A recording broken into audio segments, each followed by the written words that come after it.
And I will call the meeting to order at 7 p.m. And I will note that Chairman Hannon is not able to make the meeting tonight, so I will run the meeting.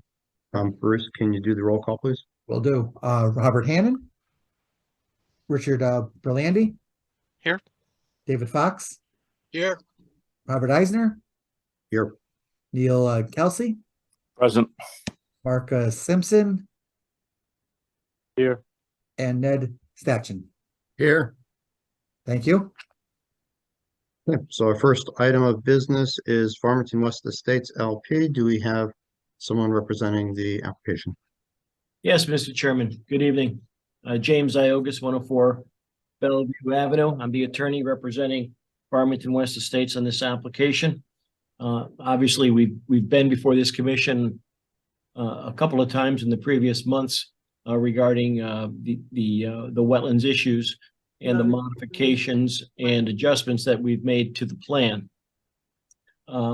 Just recapping the evolution of this application. Originally, we had proposed filling a small portion of wetlands on the proposed lots 94 and 95. The amount of the fill in that area was approximately 903 square feet. Upon further review, the commission and the staff indicated that we needed to look at that disturbance and see if we could make some adjustments to it. There was also some issues with regarding other areas in the subdivision, but as far as the Governor's Pride area it was in terms of lots 94 and 95, we reduced the number of lots in that area from 6 to 4. And by doing that, we were able to completely eliminate any disturbance in the wetlands area. The second area of concern in the area was lots 99 and 103. Conceptually, the staff wanted us to connect wetlands B and C with a culvert under the proposed Derby Road. This resulted in a wetlands disturbance of approximately 310 square feet. Once again, after meeting with staff, we eliminated lot number 103 and converted that area to open space. And we were able to reduce the size of lot 99. And with those adjustments, we were able to modify the drainage culvert on the south side of Derby Run and eliminate the wetlands disturbance there altogether as well. So on the east side of the development, the areas of disturbance were reduced to 0. Obviously, this was something that the commission was looking forward to, and so were we. As part of the original application, we had planned to provide a mitigation area to offset the initial disturbances in the area of Wetlands B. This proposal was not eliminated, even though we were not creating any disturbances. What we did was we created a mitigation area, approximately 1,400 square feet. And George Logan is here to tell you something about that. And then in the final analysis with respect to the lot elimination and the redesign of the areas that I just discussed with you, we were also able to increase the amount of open space that would be dedicated in this project by 3,387 square feet. So the areas of concern have been addressed. We are completely out of the wetlands area, and we think we have a complete plan for you tonight. Andrew Quirk from Pratchett and Jones is here, and I'm going to call on him to discuss the stormwater plan and detention areas that he has designed for this project. Andrew, are you there? Yes, good evening, Chair, Commission members. My name is Andrew Quirk, professional engineer and principal with Pratchett Jones and Associates. Thank you, Jim, for going through the overview of the whole changes that took place. I'll just add a couple things in particular for stormwater management. On sheet D5, there are details, which is sheet 26 of 26. There are details of the stormwater basin coming off of Route 177, and then the revised wetland mitigation area. George Logan can also talk about this area in terms of the mitigation. In this area, some of the concept changed in the sense that we again, have separated the stormwater management function from the mitigation functions. And also we did soil testing in this area. There were some concerns whether or not this basin might intercept groundwater and thereby reduce the capacity for storage as its function for detention. We did test in the area, and we did end up raising the basin about 1 foot, both the bottom and the berm. So the same basin, but just raising it up so that there would be no concerns where the bottom of the basin is above any modeling or indications of seasonal high groundwater. The basin area, I believe from our last meeting, is roughly the same volume and size, but again, was raised.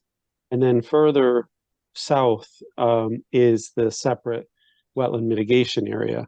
And although we don't have any direct wetland impact, we are still providing a mitigation area, and it is shown in that area that's being highlighted now just to the east of the existing wetland. And that was in response to the comments about Derby Crossing and the wetland area and the function in that area where Derby Crossing is. So in addition to the changes to the roadway, this mitigation area adjacent to the present wetlands will provide a larger wetland functioning area. And then as well as reduce, this is the area where there was a previous lot. So in addition to reducing the impacts, we are expanding the wetland area at Derby Crossing. There were other stormwater management changes that took place in detail with staff. I don't think I'll go through those unless there's any that staff want to highlight or there are questions from commission members, but we did work very closely for the stormwater management routing. We did go through with 2 different models to demonstrate with 2 different models that were satisfying no increase in peak rate of discharge through the 100-year storm event, looking at 2 different models for that. We also did changes or analysis of the stormwater piping both within the phase 6 of the development and Snowberry Lane to show that there's adequate capacity, and a number of other stormwater technical details that we went through with. But I think for my portion at this point, I'll turn it back over to you, Jim, in terms of the presentation, and I'd be happy to take any questions that come up for any details of the stormwater management. In addition to the modifications that we've made on the plan, there was also a request by one of the commissioners for wildlife diversity determination, and also for a wetlands mitigation plan. George Logan is here tonight, and I'm going to ask him to go through both of those things with you, and he'll explain the wildlife diversity report and, of course, the mitigation area. George? Certainly. Good. So good evening, everyone. This is George Logan, Rema Ecological Services. Glad to be before you once again.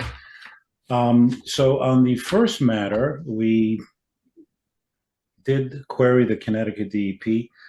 As you probably have heard lately, we can do this online, so it's a pretty quick process usually, unless there's a little bit of a technical difficulty with the website. So we did that, and basically what we came back with was a letter indicating that there are no listed species, Connecticut listed species, associated with the site. And that was because, as you probably remember, some time ago, about a year ago, there was a estimated habitat that kind of intersected a little bit onto our site.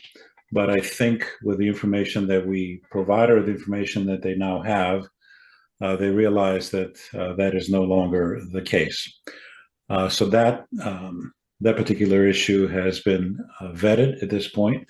So the next one, I'm going to be quick in sort of describing what I've done as far as the wetland mitigation or the habitat enhancement. There's a couple of parts to that, and maybe so, yeah. So there's, as you've seen before from our office, we have detailed implementation notes as far as how things are done, where they're done.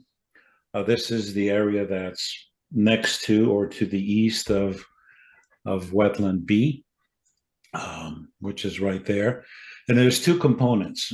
Now, one of the things that we were doing earlier on is to come up with a standalone wetland creation area. So this is not one that's influenced to any great extent from thank you from stormwater. So this is past the outlet after whatever hydraulic or water quality or water quantity attenuation is done by the detention area.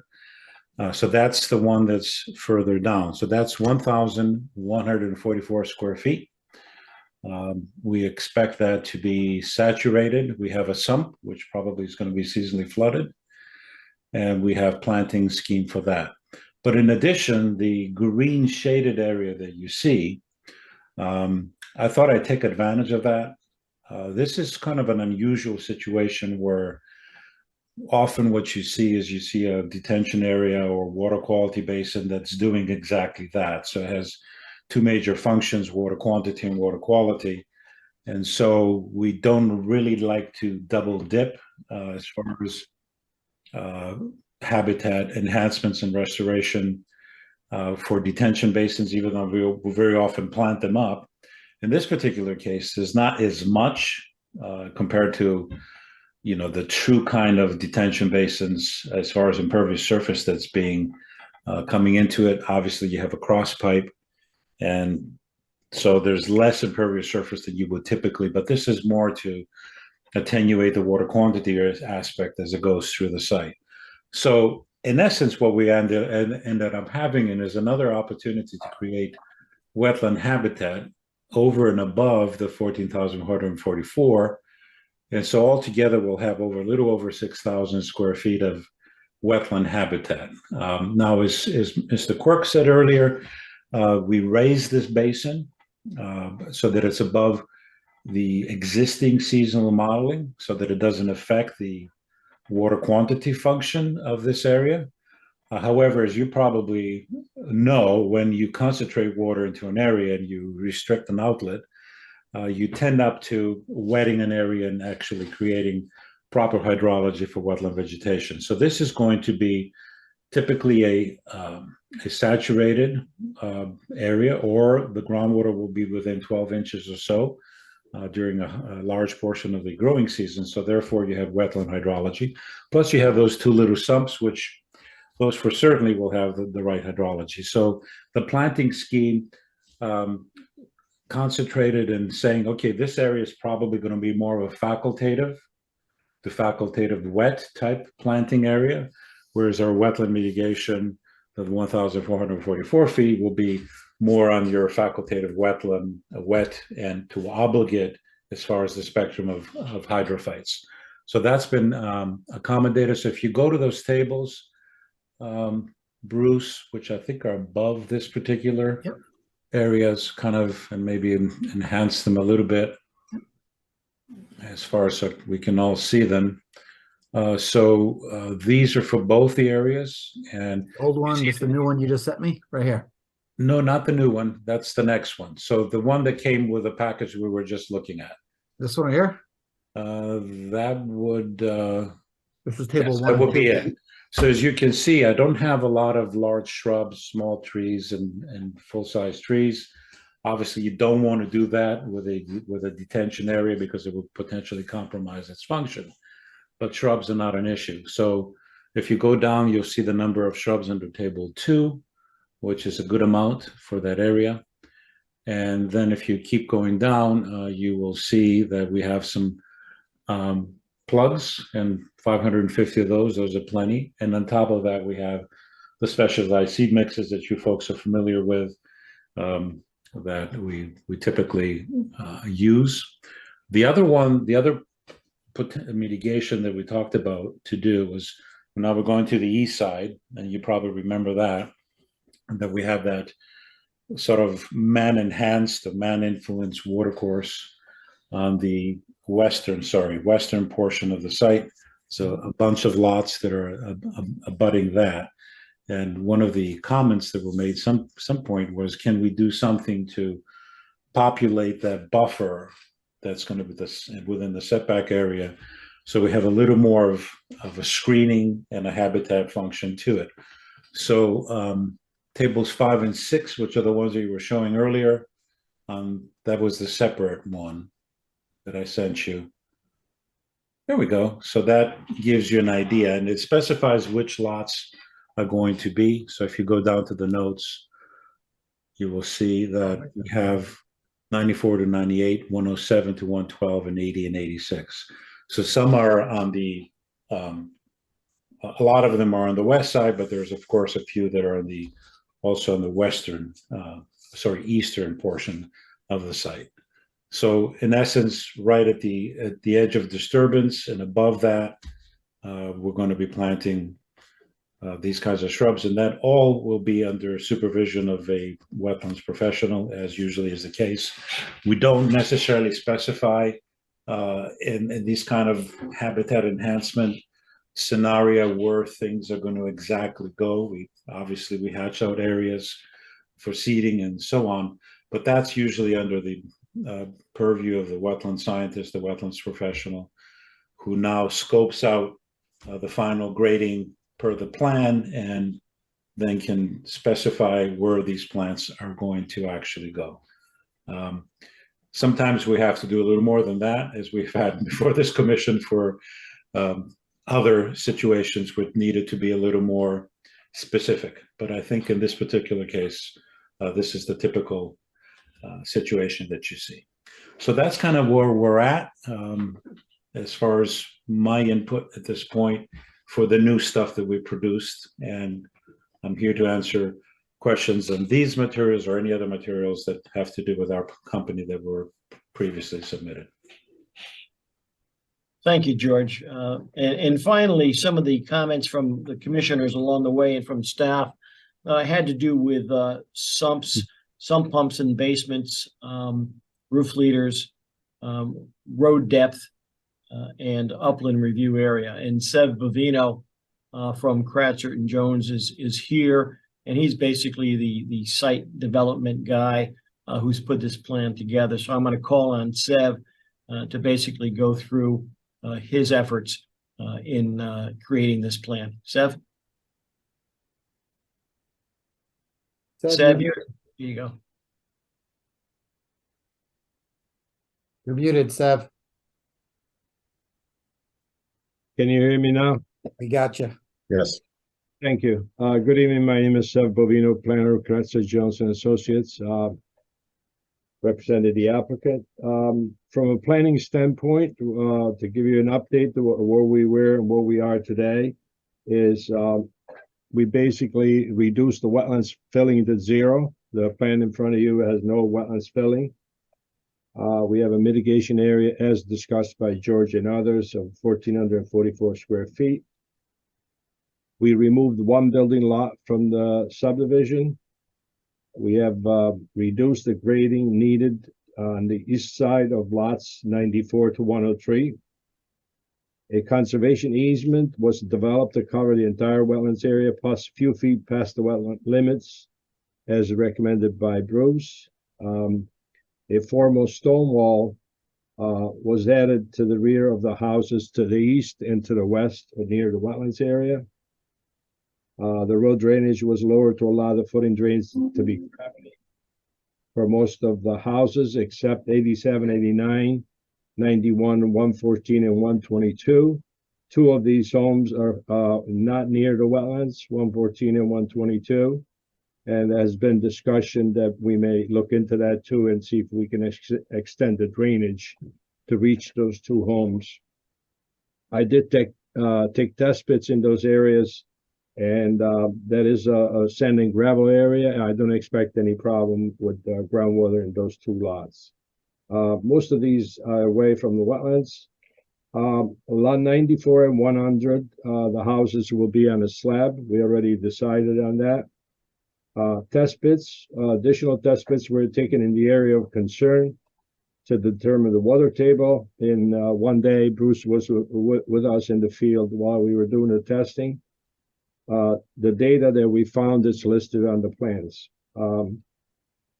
The detention basins were revised and the new drainage comps were provided to staff, and there has been a very lengthy review and discussion between Bruce, Shannon, and Andrew. Many roof drains are directed to the underground storage units in the area where it's appropriate, where the soils are good for that.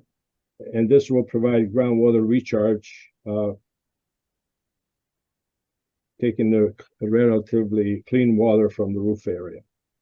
The drainage outfall was revised near lot 113, is still under discussion between Andrew and Bruce to further review that area for design. The new wetlands flags installed by George Logan are shown on the plans. George also provided a mitigation plan and report as he outlined tonight. They also reported on the National Diversity Database, indicating no concern in the area. We provided 2 full sets of plans. We also created a landscaping plan to address street trees, protection of neighbors to the south, and also a screening of neighbors around the detention area, which is on the westerly side of the property. Lots 117, 116, 123, 122. We propose to have a buffer around the detention area in addition to a fence. The isometric view from the homes near the east and west wetlands were provided, calling for a stone wall to get you a better understanding how this can work. But there's an isometric view with the sections where you can see the houses and the wall, the patio, and the plantings. There'll be wetland signposts indicating limited wetlands in addition to the wall and the wetlands plantings that will be under the supervision of George Logan. The erosion control plan shows all the erosion details, notes, location of construction fence, silt fence, silt sock. It shows the responsible party for maintaining the erosion controls in order. A staff meeting will take place prior to construction starting, and we will be staking the limits of disturbance prior to that so that the staff can review with us and the developer and the contractor. Late this afternoon, we had an additional conversation with Bruce and Shannon. Bruce came up with a list of items. One of the suggestions was that in the area where the homes are within 15 feet of the wetlands, that we provide a 10-foot minimum usable space, which means we'll do a 10-foot patio, will be a 2-foot wall, and then it would be left with 3 feet in where the area gets closer. There's a pinch point in some cases. There'll be an area of 3 feet where we can do some planting under the supervision of George Logan. So we'll be right at the edge of the wetlands. So the 2-foot thickness of the wall, I just want the commission to know, will be within that 15-foot distance. So you have a 10-foot patio, the 2-foot wall, and then you're left with 3 feet of planting area. So the wall itself would be within that 10-foot area, 15-foot area. Those are my comments at this point. If you have any questions, we'd be glad to answer. Thank you, Seth. I would finally tell the commission that countless hours by Shannon and Bruce, by our staff, have resulted in the development of this plan. We have gone through a number of different iterations, and the commission certainly is aware of that by the number of meetings that we've attended to get to this point.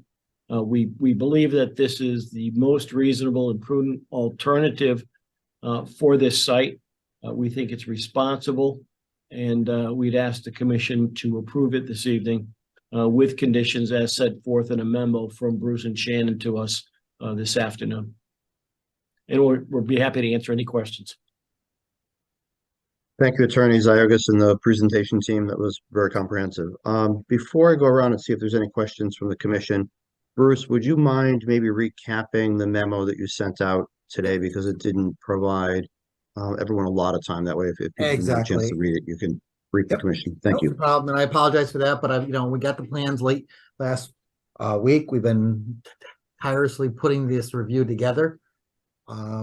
So we started on Monday when we got the paper set in our office, and we've been going through these things pretty rigorously. So in the haste of trying to make this a little easier for everybody, there are still some engineering items related to the site development itself. However, we feel that those can be addressed prior to the TPZ meeting. So what I did late this afternoon is we kind of put this memo together, and again, I apologize, I sent it really late, but what it does is it took my last set of comments and more or less states right here that these town staff review the revised plans and stormwater report, and while we have comments at this time, I got cut off here. We are of the opinion these comments can be addressed prior to submission of a subdivision application to the Town Planning and Zoning Commission. The following are comments addressing the areas of concern. This is only a partial review with a focus on wetland and stormwater related matters. These comments, along with the first review comments, shall be addressed to the satisfaction of the engineer. Get this out of the way here. So, first comment, the conservation easement shall be modified to depict a minimum offset of 10 feet from the wetlands, and buffer plantings are to be installed to the rear of the property of the proposed homes within the easement. The proposed stone wall shall be relocated along the conservation easement to function as a barrier between the usable lawn area and the conservation easement. Detailed planting plan shall be approved for each property. In instances where the home is within 15 feet of the wetland, a minimum of 10 feet of a usable area shall be allotted around the home, and the balance shall be conservation easement. So that's a little bit what Seb was saying. So to kind of bring everybody in, what we're saying is, in this case right here, okay, we're saying keep a minimum 10 feet off of the wetland for the conservation easement. All right. As it's shown here, they have the stone wall, and then they have this lawn area back here. So we felt the best way to kind of create this barrier for the easement was to come off this line at 10 feet and put a conservation easement. Put this right on the easement line. So in effect, the easement line will follow stone wall to stone wall. To stone wall. So it'll be like a barrier of such that the homeowners know, listen, past this stone wall is a no-go area. So areas like this where you won't get the 10 feet, the full 10 feet, we said maintain a 10-foot lawn area. All right. Put the conservation easement line, and then the remaining area will be with the stone wall and with the proposed plantings. So that's pretty much how we thought we could address the buffer against the plantings. And that's for all the other homes around the entire subdivision. So we go back to the plan. So looking at that, that's these here. Okay. And then that's these as well along here. Next comment was all proposed homes abutting a wetland shall not be constructed any closer to the wetland than what is depicted on the approved plans. That's just to make sure that we don't come in with a larger home and we try to max out the rear yard and move that house closer. So just keep to what the plan shows. As George said, the installation of all mitigation plantings is to be overseen by an ecologist or a wetland scientist. All plantings shall be reviewed for 3 years following the installation of the plantings, with inspections in late fall and annual reports submitted to the town of Farmington by November 1st of each year. Depict the revised wetland flag locations. George, maybe you could jump in on that if you're there.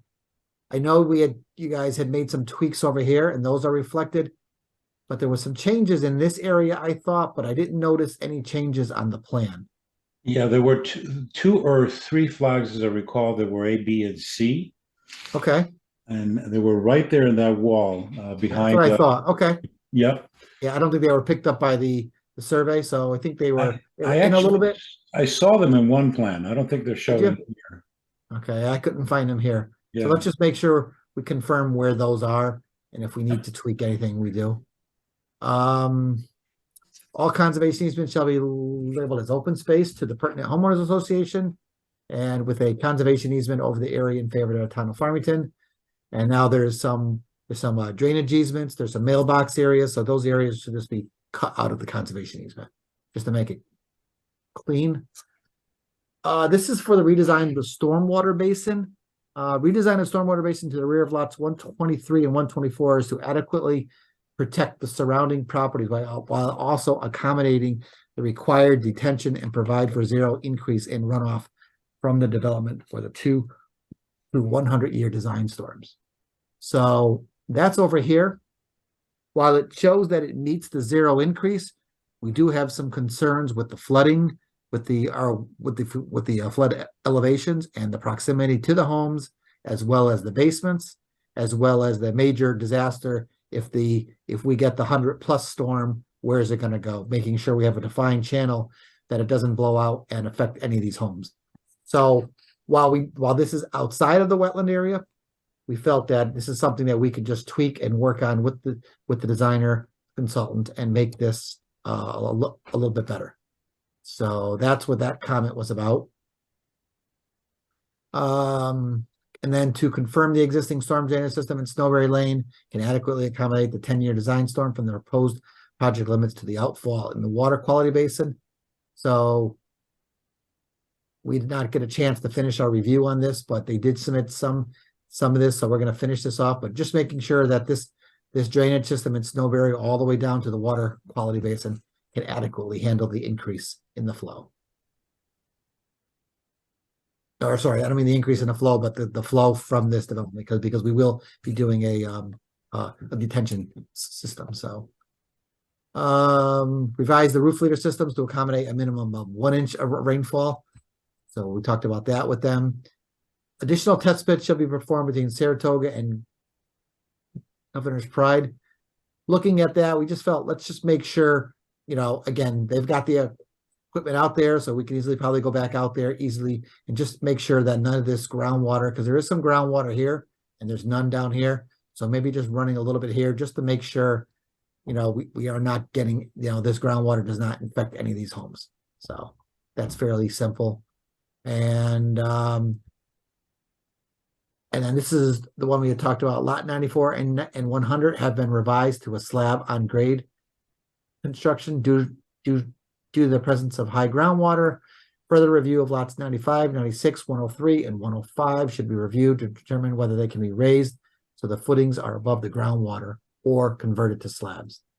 So looking at the plan, this is a slab and this is a slab.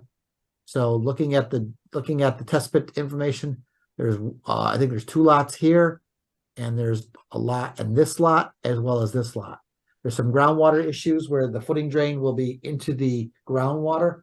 So we do have some concerns with there. They do show gravity footing drains, which is a positive, but we definitely want to look at trying to raise those up and get them out of the groundwater. So, and that was it. Thank you, Bruce. And So I'm going to we- just say, Bruce, I don't know if you noticed, I've lost connectivity 3 times already tonight. So if I drop off the meeting, Ned, could you jump in as the chair while I don't have connectivity? Sure. Okay, hopefully I stay good. So thanks, Bruce, and I'll go around and see if there are questions from any of the commission members. Rich, we'll start with you. Maybe this is covered somewhere, but I didn't see it. The detention basin in between the houses. I Here? guess that one, yeah. Yep. How is that access for maintenance? Let Is there, me go back to 25. Oh, look at that. I've been looking at these too long. So there is no defined access, but there should be some room between these lots. If we zoom back out, you'll see they can get in through here possibly, and then mow it through there. is there an easement that'll run with the land records so that? No, it is an HOA, but that's a good point. We could have them add an easement to the add access easement to the HOA ducts. It's just that, those kind of agreements get lost as things move down the line. Exactly. So we'll show that easement. We can show that easement right on the subdivision plan. So it's clear. Other than that, I didn't have any questions. Thank you. Thanks, Rich. Dave Fox, do you have any questions or comments? No, I don't have any more questions. I think the presentation answered all my previous questions. Okay, Thank you. Neil Kelsey, any questions or comments? Yeah, could we just look at I guess it's the south west corner again, what the distances are, where those walls are going in? Over here? Because that's been an area, yeah, I think it's Okay. numbers like 80 to 84, 85. Yeah, let me see. I'll get to the grading sheets. Because that, since we did our site walk, I've been concerned with the proximity of that area to the wetlands. And while a lot of changes have been made to the southwest or southeastern part of the plan, I haven't seen much change there. So, Okay, so here's Snowberry Lane right here in the westernmost portion of the project. As you come up, here's the houses with the stone walls. All right, and this hatched area is the conservation easement area. So the wetland line is in here. Sorry, no, I'm gonna back up. No, it's right in here. Oh. The wetland limits, yeah, here's the flags right here. Sorry, they're right there. So they run pretty much. so those are what, 15, 17 feet? Is that what I recall? They're more than that. They're about 22. If you could measure it, the wetland line moved west. George can address that. The wetlands flags were relocated westerly, so we got more room than was at the initial site visit. You're probably talking, for sure, Kelsey, you're probably talking like right for that lot 80, you're probably talking 20 feet, 20 to 25 feet off the back of that house to where the wetland line is. Okay. All right. And yeah, can somebody explain to me how that wetland line moved and when it moved? Sure. Because originally we were a lot closer there. Yeah, so this is George Logan for the record. This was the first delineation that I'd done on the property, which was early on in the season of 2022, I believe. And I was kind of conservative there. And I think it was noted by, I think it was Sev. He said, why don't you go look at flag such and so? So I redid this. I looked at the soils a little more carefully. It's quite obvious from the vegetation even that my line was a little bit on the high side. So we probably on average put about 10 flags down, an average of about, say, 8 feet, something like that, 8, maybe 9, to more careful, more reflect what's really out there as far as wetland resource.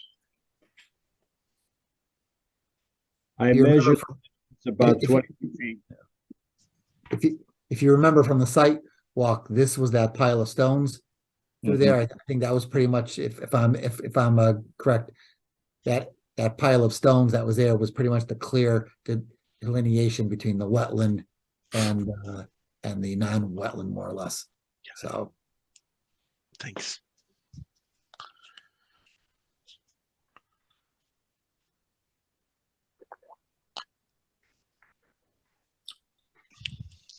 Okay, Neil, I don't have anything else. Thank you, Neil. Mark Simpson, any questions or comments? Yes, when we're talking about the houses along, was it Governor's Ridge, we talked about the stone walls to be the beginning of the conservation area. And so all those in the 94, 95, 96, and all around that area. Is there going to be, I know you're saying the stone wall is the designation of the beginning of the conservation area. Is there going to be markings in the area? I mean, most people look at a stone wall and they think, it's a stone wall. Is there going to be something more that would tell the homeowner that anything beyond that point is conservation area and be left out of it? yeah, Commissioner, they're proposing to put our blue conservation markers along this whole wetland or along the whole easement line, and those will either be on a tree if there's a substantial tree there, or they'll have to put them on a 4x4 post or some kind of installed post. So well, that, and I don't know if they're there already, but there's lots like I think 36, 35, 34, and 33 I think there are existing homes there. And I Oh, don't know yes. if there's medallions there, but they will also be included, making sure that they do have medallions. I don't know if they're there already. If they're not, I mean, these people, who knows, without that there, whether they know it's a wetlands behind them. No, if I recall, these easements were set in place soon after or soon before we got our blue discs.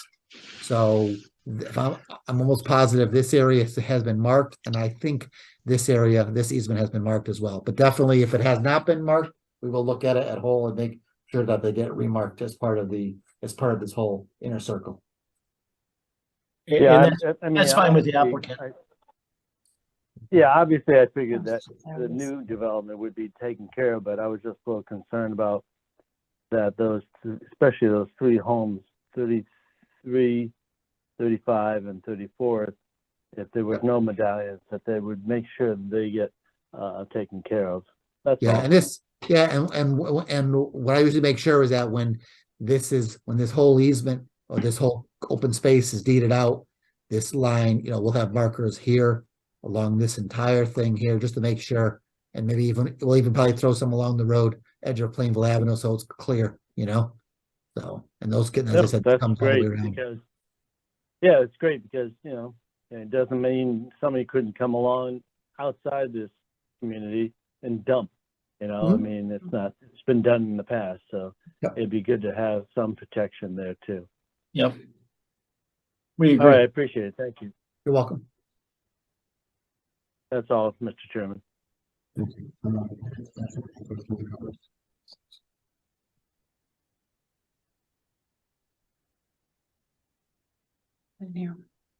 Huh? So Ned, we're up to you if you Oh. have questions or comments. I didn't hear my name called. Okay, the areas that have EX, which I guess is excavated, scattered stones, they run west to east. We These, saw them out there. yep, these right Are here. yeah, there's a few places where there are. Mhm. So is the plan that, I mean, because I noticed they're running right through the wetlands in some areas, and so how were those going to be moved while, if they're in the wetland areas, or are they going to have to be moved if they're in the wetland areas? Sev? If you could show the map, Bruce, he might Which be one? this stone wall right here. Yeah, right there. That's existing wetland area that we're not planning to touch. The activity is going to stop at the Okay. wall, like lot 96. The wall will be the limit of activity a little bit past the wall because we're going to do some planting there. But the stone wall that exists will be left alone unless you want us to remove it. But we're not planning to remove it. No, I understand that where the houses are going and there's construction that they'll be moved, but there's really no reason to get into the wetland and move them around, and that's what I wanted to make sure. And then these walls that are going to be built with the adjacent patio off the back of the house, I'm sure there's a range in sizes. What's the height on those approximately? Those are about maximum 3 feet, 3 feet Okay. high. It's more a decorative wall for a patio. It's not meant to be like a security wall type of thing. Yeah. Okay. That's all I got. Thank you.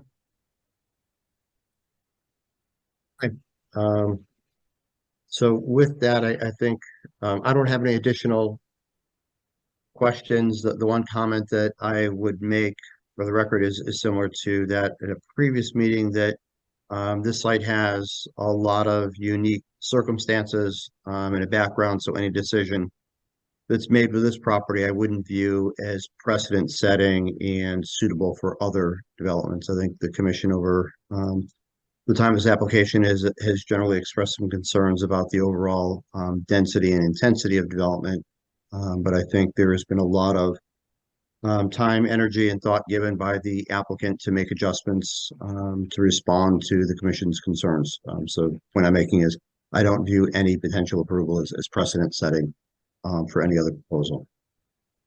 So with that said, I think where we are is winding down on the statutory timeframe to make a decision. So we would either have to discuss a decision and make that decision tonight, or potentially table to our next meeting, which would be January 3rd, but that would be an absolute decide by.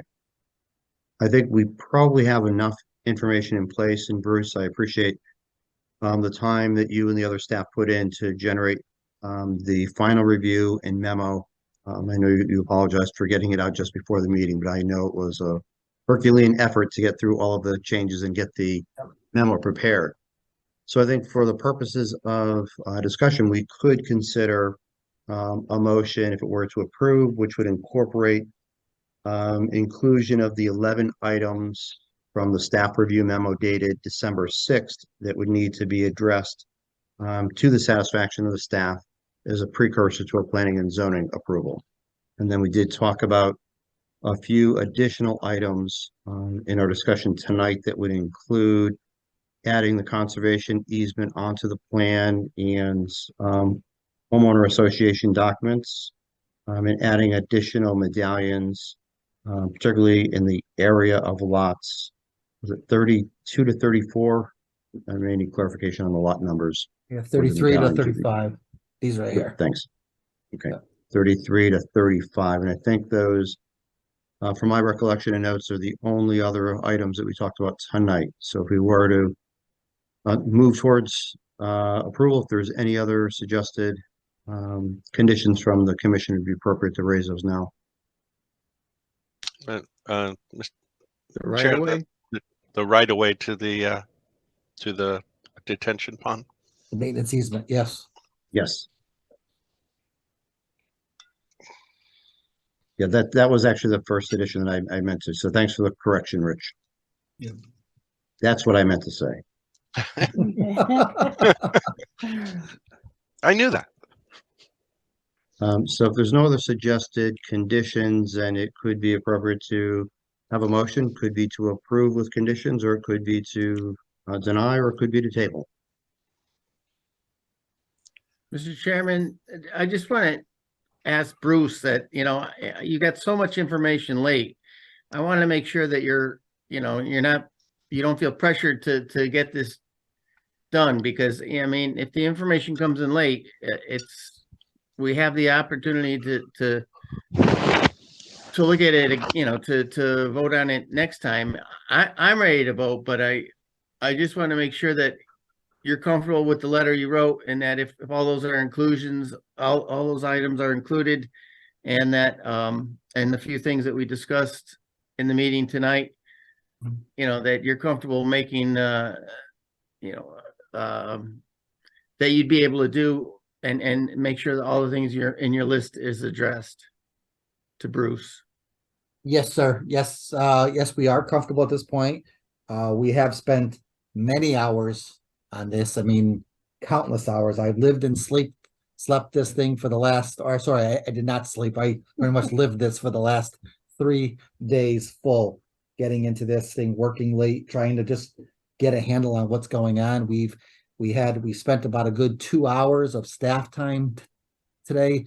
Myself, Shannon, and then the director of public works, Russ Arnold, sat in this room for like 2 hours, just going over this plan, running through the numbers, going over everything. And that's kind of where we came up with this, is saying there are a couple things, or there are things that we want to see fixed. However, we don't feel holding up this application, in danger of pushing it to the last meeting for something that's outside of the wetland, that doesn't affect the wetland, is really worth it. While it would have been great to have all the I's dotted and T's crossed, at this point, we are comfortable that in terms of wetlands, everything is properly addressed, and we can work with the applicant between now and their submission to TPZ to address it at that point.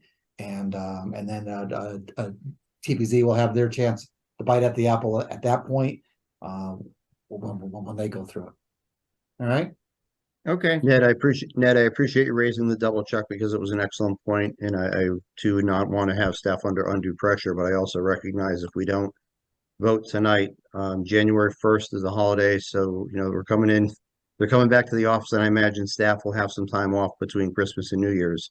The January 3rd meeting will be here before most of us know it. Yeah. So that was an excellent point to make sure we're comfortable.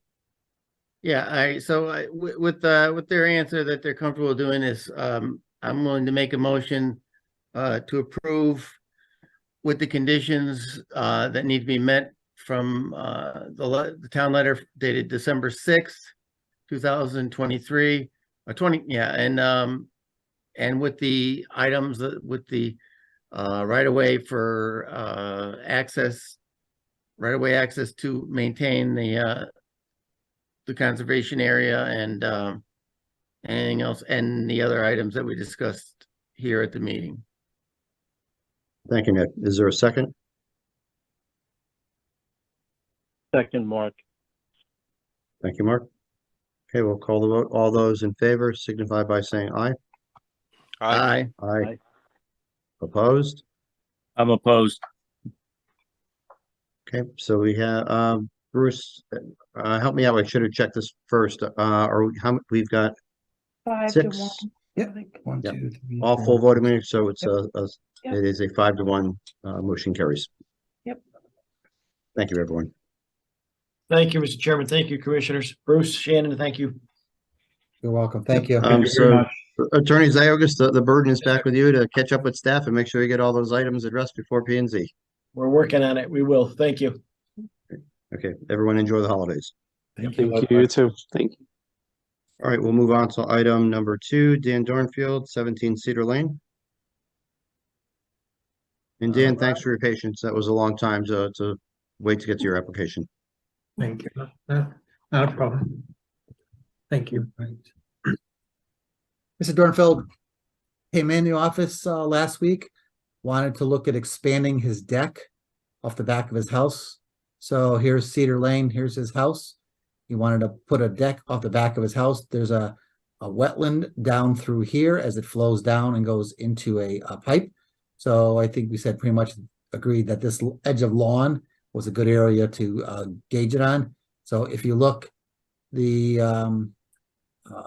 deck is roughly 25 to 27 feet off of that line by the end of the turf.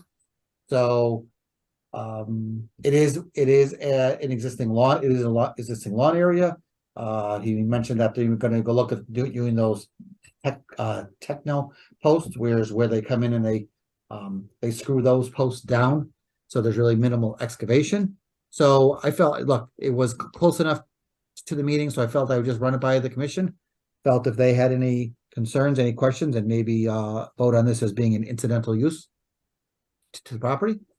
So Dan is online here. If anyone has any more particular questions for him.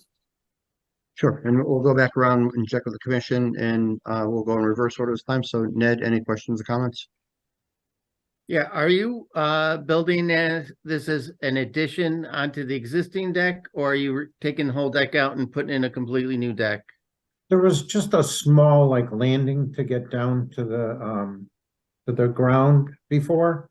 And so this would be an addition to that. That's gone now, but it'll be an addition. And I was not going to be doing it myself. It'd be a pro quality home improvement. And his name is Joseph Shareko. I don't know if he's been in before, but he's been very good. I had my roof done and I'm getting the windows and siding as well. And so this was the last thing that my wife has asked for.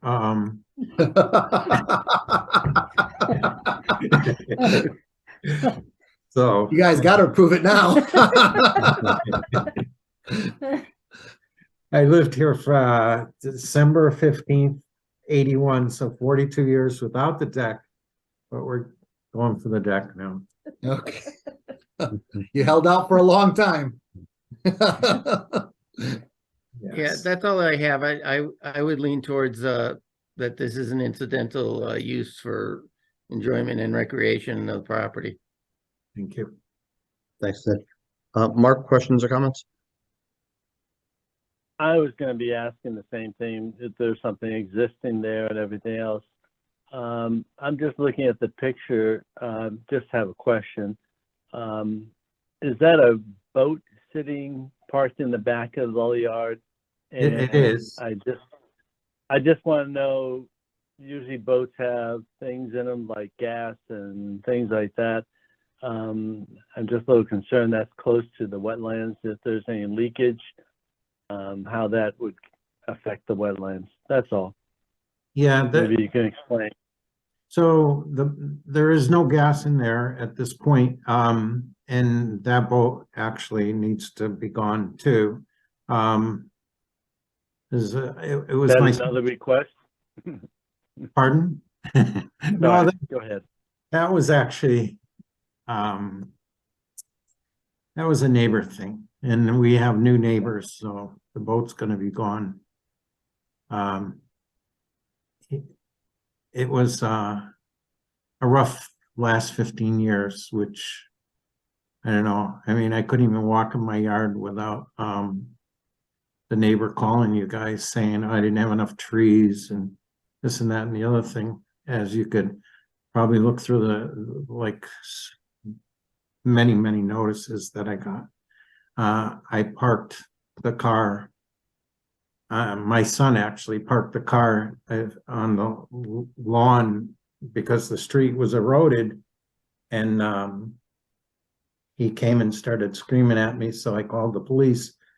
And after that, it was 15 years of I don't know how I can describe it, but when the town came and put the road in, as you could see Cedar Lane there now, the man that was managing the road told me he's moving the road out about 2.5, 3 feet towards the center of the road to avoid the recapturing the land that the neighbor grabbed from as the road eroded.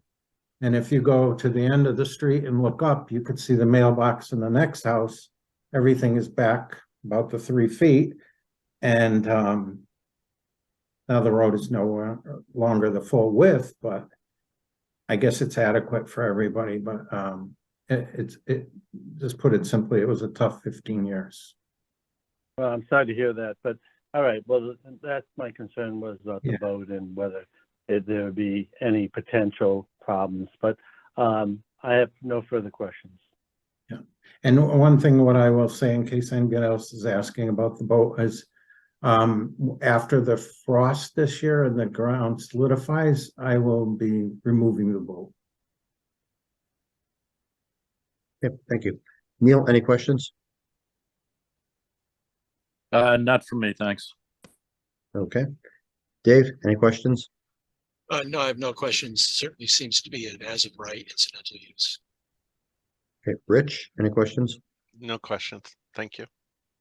Okay, and the only question that I have is the extent of excavation, and Bruce, I think you covered that they're using the drill-in type pylon, so there's no Mhm. substantial ground disturbance. Exactly. Yep. Okay, and I would also agree that it probably is suitable for the section 4.A.4 as a right designation. So is there a motion to that effect? So moved, Ned. Dave will second? second. All those in favor signify by saying aye. Aye. Aye.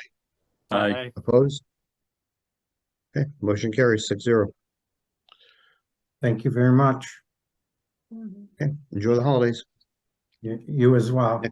And thank you. you all for the hard work you did. I actually spent 25 years on that commission years ago. And so I know what you have to go through to give up and come to these meetings and participate. So thank you.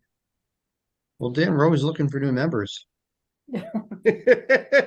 I'm about a year off of retirement, and after that, I might be ready to do it again. Sounds good. All right. All Okay, so right. we'll move on to item 3, cease and desist order for 504 Main Street. 504. We did get this plan in, and I think Val, are you still on? Yes, I saw you there. Perfect, good.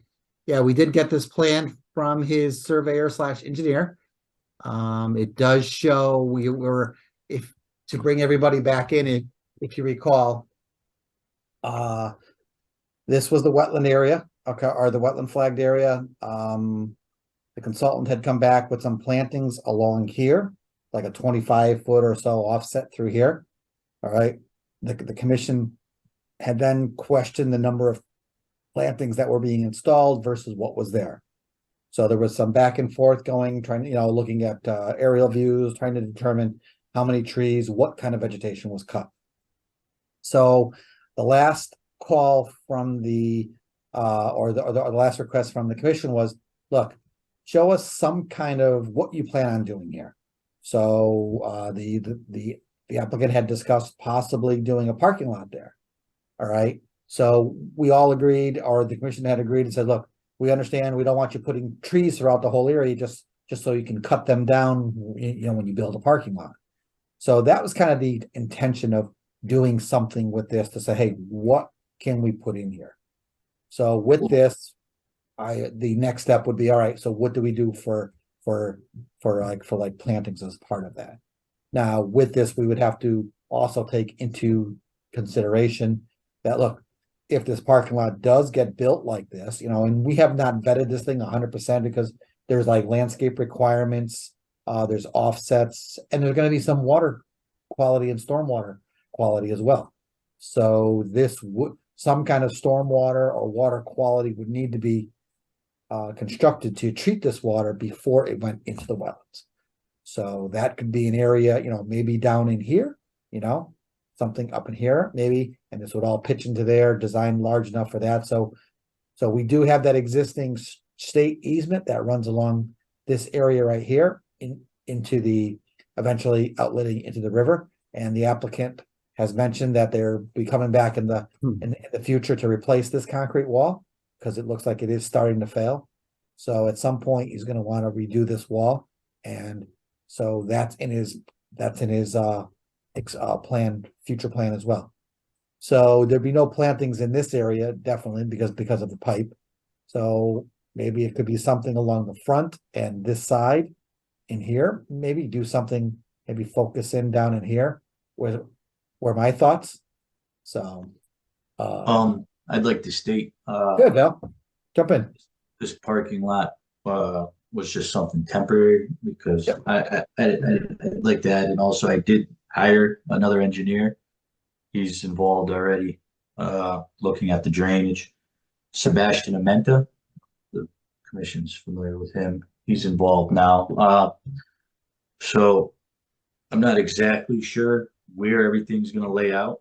I know he's going over that drain. So the drain, I'm not sure how far back it's going to get moved. But this was laid out by the other engineer, the land surveyor, for something temporary. So we have a basic, but it seems like after talking to Mr. Amenta, there's going to be probably some changes here. I just wanted to let the commission know so they're all on the same page here. Thank you. So Bruce, were you done with your comments, or do you still have some more comment? Nope, I'm all set. And so Bruce, our next steps, where are we with the project? We still have to get more information, right? This is the first conceptual, and then on your staff review notes, you had a punch list of items that would still need to be addressed, correct? Yep. And with the new engineer involved and with the timing, at this point, I mean, there's not much we can do for installation this season. I know the commission was adamant they wanted to see some kind of planting done. The only thing we could say at this point is where these hay bales are, from here to here is all turf. It's all very well established turf. So the erosion potential has now been minimized greatly. So at this point, I guess we could ask the applicant what their schedule is, so we're not poking at them every single meeting wanting to know what's going on. So we should probably come up with some kind of a schedule as to when this plan would be ready for us to review, and with the hope that it get some plantings shown on here and get ready for the spring season. Excuse me, Mr. Chair. Yes, go ahead, Ned. A question that I had also, there was, he was trying to purchase that little triangle of property. I would like an update on how that's going. I'm still in the process, waiting for attorneys to get back. It's just a long process, it seems like. I haven't gotten back to me actually within the last 2 weeks, but I will get back to him tomorrow, hopefully. Try to reach out again, see what's happening. I think you mentioned one of the last heirs or whatever had passed away, and now it's Two going. generations have passed, so. Yeah, so now it's in a trust or something like that, you were saying, so that's gonna be the difficult part, is finding the owners. Well, no, we've located, we know all the owners. The part Okay. is we have to what do they call it? Negotiate. I'm not sure the exact term. When someone passes, they have to set up something with the attorneys where they to pass along the Trust or something, possibly? some kind of something like Okay. that, but it has to Alright. have to set up one for the original. Then he has 2 children that passed, so there's two for them, and then there's 10 grandchildren. So we have to set up 10 more. We get everybody on the same page here. All right. But it's in the works. And, When do you think your engineer would have a plan? well, Mr. Menta just looked at it. He finally gotten at the site, so he went today, and we should be. Well, it's going to be this and the environmental issue that we spoke about in the back. Okay. Yeah, so he's handling it all. So All I right. got him. What I'd like to do, if you don't mind, is before you get too deep into this, it'd be great to maybe have a meeting with all 3 of us. So we're all Yeah. on the same page and we don't, and he's not doing something that's not really needed at this point, whatever. So just so we have a plan. Yeah. As soon as he has something put together, we could definitely sit down, go Okay. over it.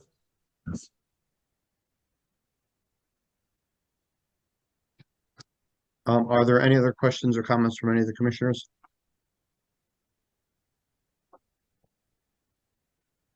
Okay, hearing none. So Bruce, no action is required. We'll just roll this over to the January meeting, correct? Yep. Okay, so we'll conclude discussion on item 3. Bruce, is there anyone here for item 4? If not, it may be appropriate to just jump down to the planner's report because I see we have Mr. Rodriguez here, so. Yeah, I don't see anybody online. The only thing I wanted to do with that one is to give you an update. And that was Yeah, just so- some photos. We took some photos. We were out there. There's been no change out there. So let's see. Yeah, do we need a motion to change the agenda? Or can we just move to planner's report and then come back to item Yeah. 4? Okay. Yeah. Yeah, why don't we Okay. just out of respect for Mr. Rodriguez's time, we'll move down into the planner's Okay. report. We have some pictures for that as well. All right, give me planner's report number 1. Here we go. So we were out there, as you recall, the plantings have been completed in the wetland plantings. So, and the grass, whatever, they did get to it late this season, but there is some green starting to pop in there. And in there, you'll see there are some of the plantings that are staked. So they did get them in. They are now dormant.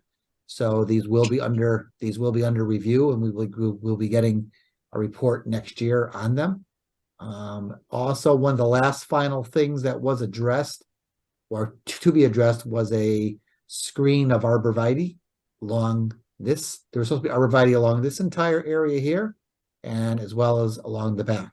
They did not get those in. The only thing is they did get a couple of arborvitae in along the back of the house, along this house, but there is still quite a bit of arborvitae left. Garrett Daigle from our office was on site, and he bumped into Byron. And Byron, you can tell me if I'm misunderstood, but apparently the rest of those plantings will be done in the spring. Yes. Is that correct? Yes.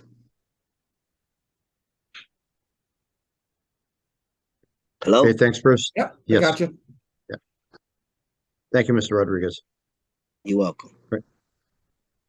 All right, is any comments or discussion from the commission members? Not for me. I'm all set if anybody has any other comments or wants to look at something.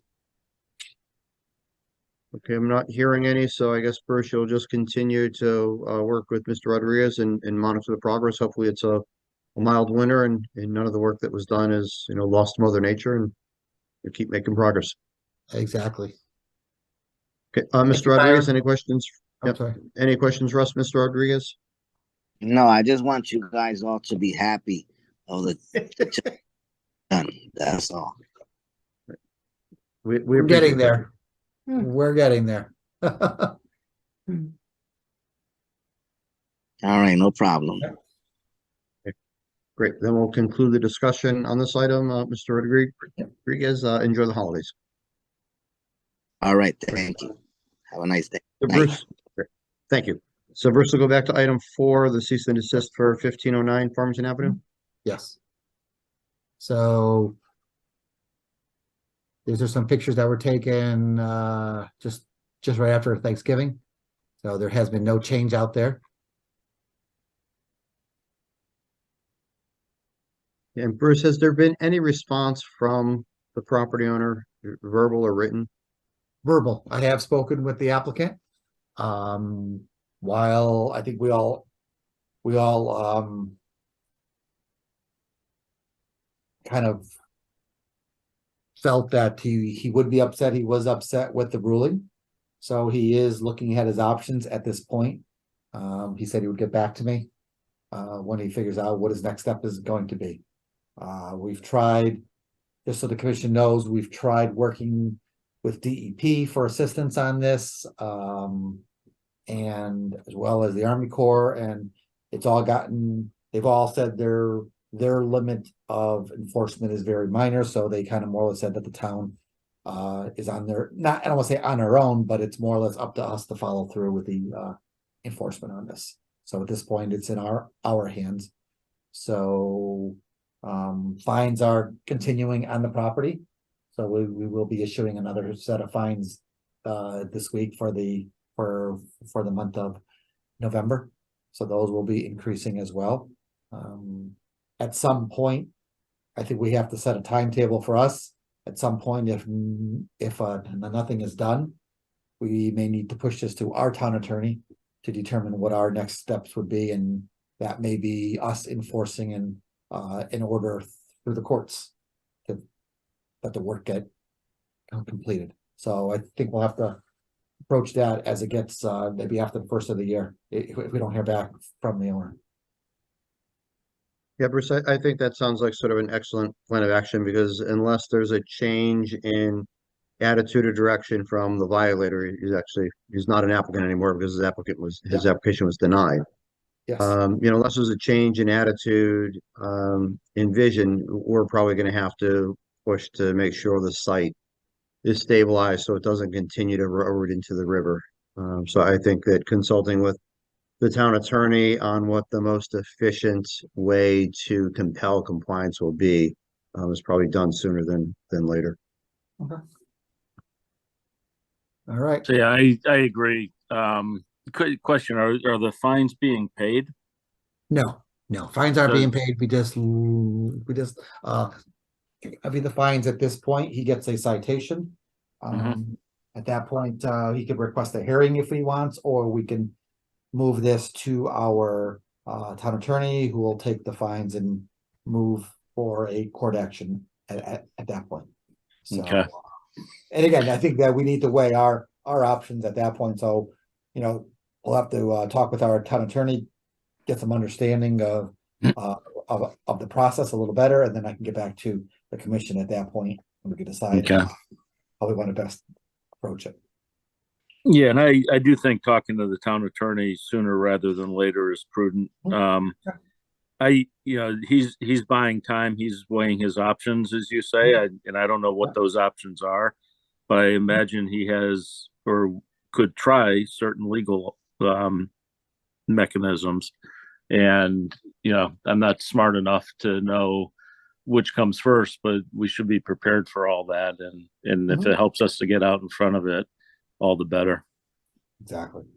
So, well, and I would speculate that based on his lack of cooperation and response to date, He is just planning to do nothing, and then when he thinks he's ready to file an application to build the house, just file an application. And I think the process needs to correct the violations first, bring the site into compliance, and then look at future development. But I don't see an easy way to get there. That's why we probably do need to have some input from the town attorney. A good project for early 2024. Okay, yeah, like I said, because we've been working with the town attorney and many other things at this point, so the docket's pretty full with trying to get some of that stuff on its way and going. So once that gets cleared off, then we could then approach this one next. So perfect. Okay. Great. All right. Any other comments from the commission? Okay, thank you all. So we're moving down to approval of the minutes for October 28th, 2023 and November 1st. Well, we have to do them separately. So any revisions on the October 28th, 2023 site walk notes?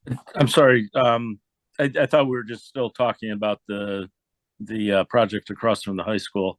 I did have a couple other questions for Bruce. Would that be appropriate for now? Yes, go ahead, Neil. So earlier on, a few meetings ago, we approved on kind of I won't call it an emergency basis, but we were kind of under the gun to have certain things done on town roads. West District Road was one of them. And I know there was a couple of others where there were some drainage concerns from the summer flooding and all that. We approved things. Has that work been done? I haven't seen any on West District. But has that work been done or is it on hold? West District. Did we approve anything? I don't remember. There was a couple, and I forget the areas they were in, but there was some land being washed out, and they were going to rebuild the curving or something. I think it was up around Talcott Notch or one of those areas. Mountain Spring Road. Mountain Spring. Oh, that one. Yes, that one. The Mountain Spring. I don't know.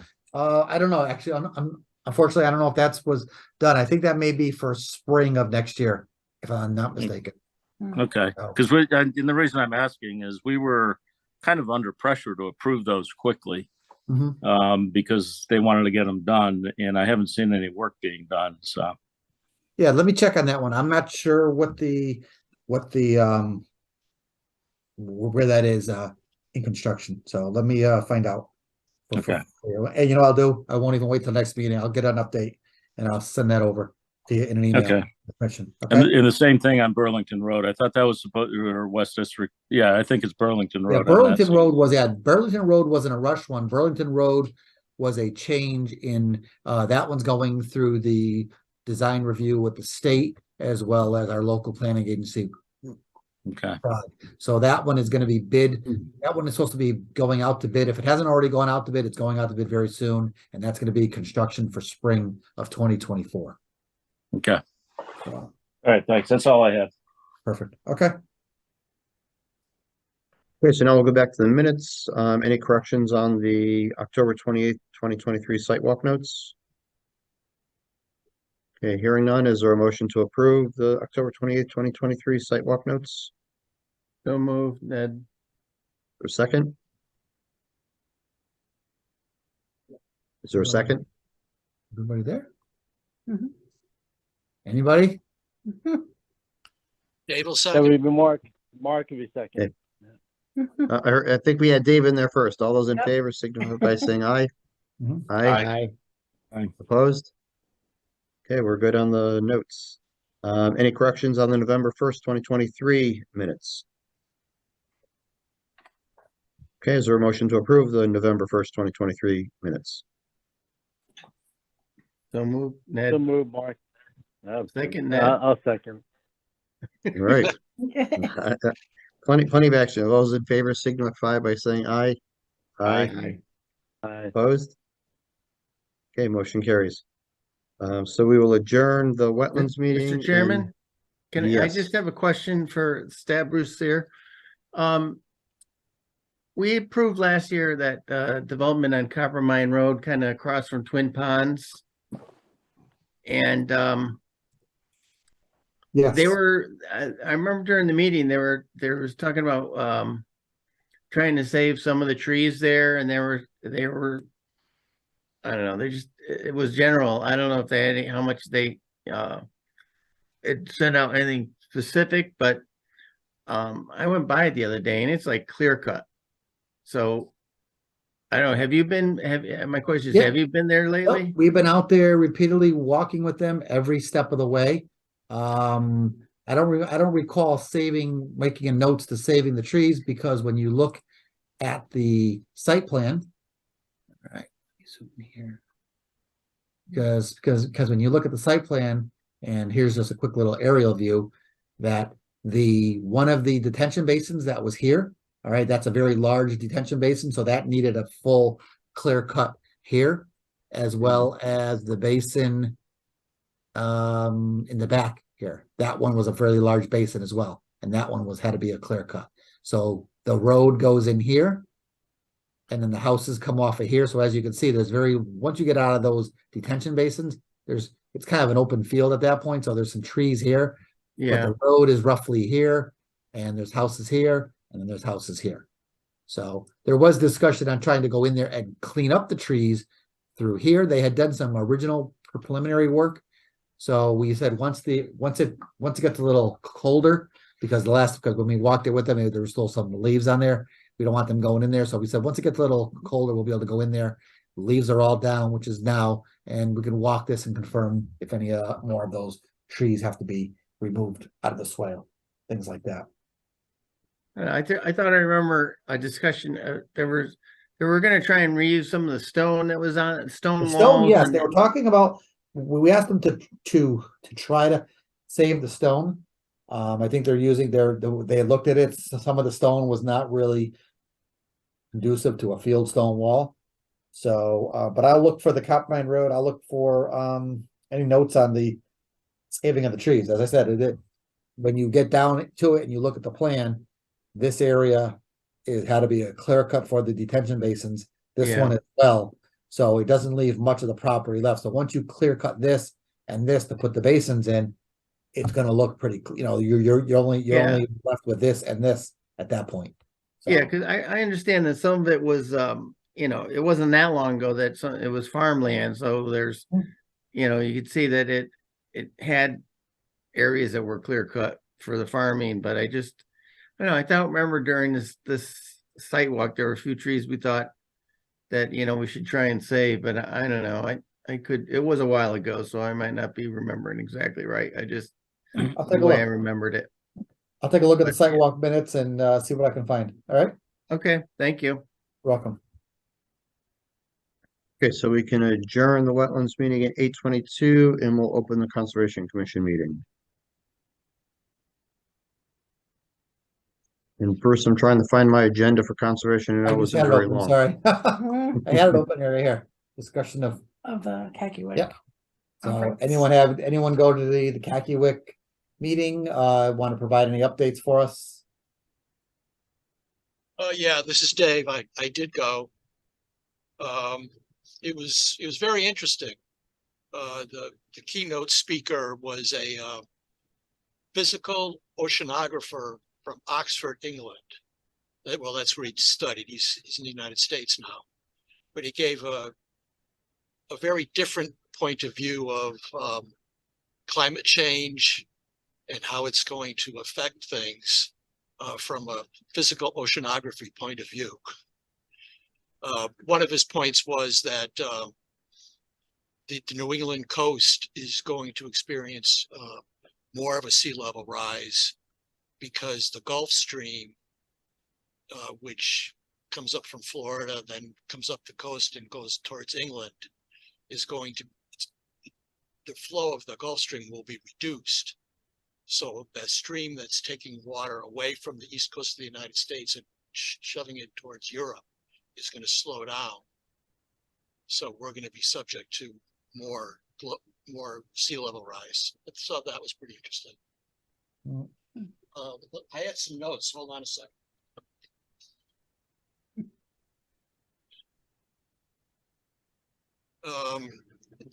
I went to discussions on wetlands law, and one of the notes that I took was they said commissions cannot vote to not receive an application. I know a couple of months back, we had some discussion along those lines. If somebody submits an application, we can't reject it out of hand, I guess. Yeah, pretty much. If someone wants to come in with on a bag of a coat of a cocktail napkin, and you pretty much, with the proper application, you've got to accept it as long as they have that, and you have to vote on that application as is. Right. So There was a discussion about using drones for inspections and the legality of like putting a drone over somebody else's property in order to surveil a potential violation. And discussions of the legal expectations of privacy, and you probably can't violate their airspace to inspect their property. And also a discussion on stormwater. The new manual from DEEP is effective March 31st of next year is the effective date, and there's the grace period till December 30th, and the new manual will be enforced. One of the big changes is that the water quality volume, the 1 inch is the present standard. Holding 1 inch of rain on the property is going to increase to 1.3 inches. I guess those are just a few of the highlights. It was very well worth it. I did notice that the Hannon and Eisner name tags remained on the table throughout. That would be a correct observation, but I did contact Bruce in advance that I had a family issue that came up, so I was respectfully excusing myself. Yeah, hence that's why Bruce sent out that last minute notice saying, "Hey, we've got an extra spot if anyone can use it."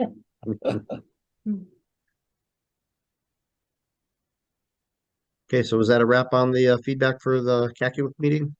Yeah, that's I've got a whole bunch of notes, but I don't want to bore you. So that was just a few of the highlights for me. Great, thanks, Dave. Nothing for planners report, so I guess we're down to approval of the November 1st minutes. Is there a motion to approve? So moved, Ned. Is there a second? Dave will second. All those in favor signify by saying aye. Aye. Aye. Opposed? Okay, motion carries. So I will, wish everyone a happy holiday as we, head further into December and across into the new year. I hope everyone has a safe and healthy holiday season.